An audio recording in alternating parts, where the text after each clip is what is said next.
এটা ছিল 31 ডিসেম্বর। আমি তখন ছিলাম দিদিদের বাড়িতে, আর আমরা সকলে প্ল্যান করি একটা পিকনিকের। আর সেই মতো সবাই এক একটা দায়িত্ব নিয়ে সব জোগাড় করছিল।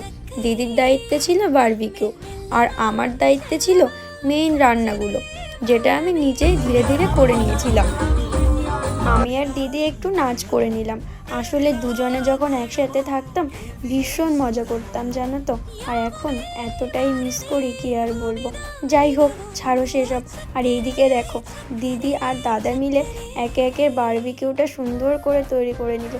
ভীষণ টেস্ট হয়েছিল। আর আজকের মেনুতে ছিল চিকেন, ফ্রাইড রাইস আর বারবিকিউ।